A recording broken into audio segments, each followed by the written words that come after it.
Hiya, I'm Jasper, and welcome to your video review for Last Seen Alive.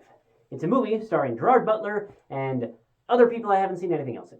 So, as always, I'm going to give you the good, the bad, and the furry. To start off with the furry, I think there might have been a dog barking at some point, but otherwise, no furry. Moving on to the good and the bad. So, this is a Gerard Butler film. And Gerard Butler, I love Gerard Butler films for the most part.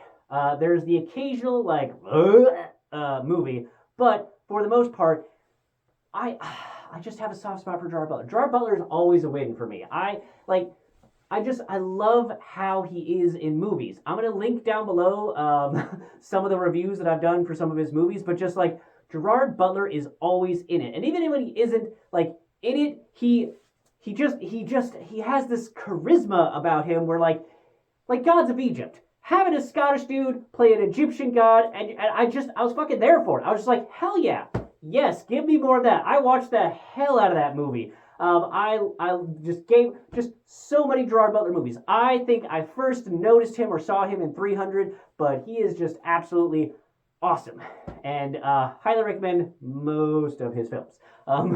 So this movie is a really fun time for me.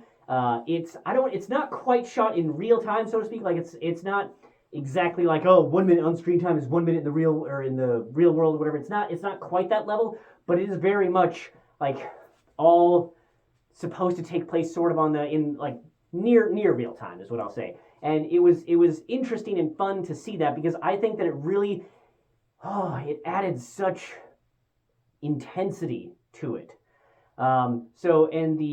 The storyline basically is that Gerard Butler and his wife have been having some problems, but he's on his way to like drop her off somewhere to like give them some space, and they stop at a gas station to get gas, and she disappears, and he's trying to find her, and just like they shoot it in such a way, like the editing, the acting, and then like the things that are happening is done so well to just give you such, and just it's so tense, being like, oh, is he gonna see that? Oh, is that gonna happen?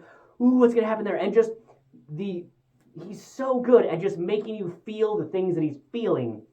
So I was feeling like when he was just desperately looking for his wife and just like losing his mind about like, no, I've checked there, I've checked there, like where else? And like I need somebody help. We need to find. So I really appreciated that.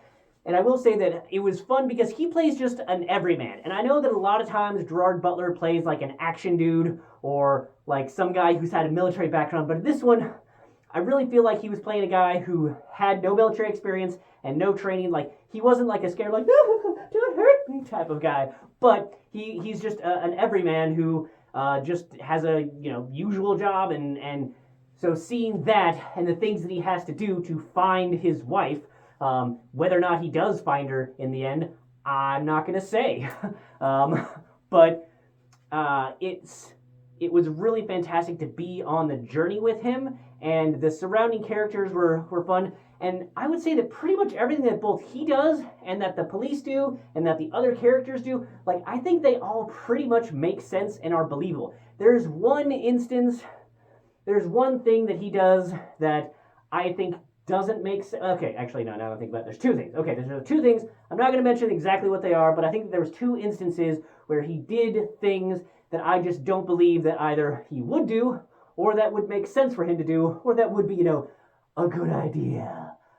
Much of the rest of this, I'm like, yeah, I am right there with you, bro. Let's do this.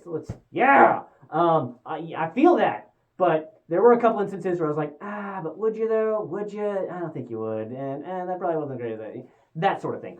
But it didn't take away from my overall enjoyment, because it didn't feel like so much of the plot was just like coincidences and cliches and like terrible reasoning and like things that didn't make sense to like move the plot along. It wasn't like that. It was a tight like film for what it needed to be, and I thought that the sets and the locations and where they filmed and how they filmed, I thought they put great use to what they had, and it was a gripping time. It made me tense, and it made me like just want to see how things were gonna go. I was just like, oh come on, let's like I felt that desire for, come on, let's go, let's see, that the character was feeling, especially right in the beginning. They did a really good job.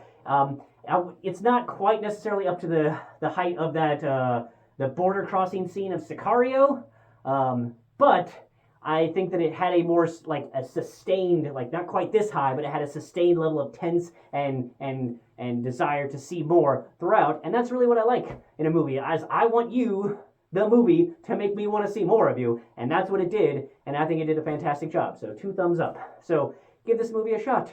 But that's all I have for this one. Thanks for coming. Thanks for watching. Hope to see you the next one. Bye.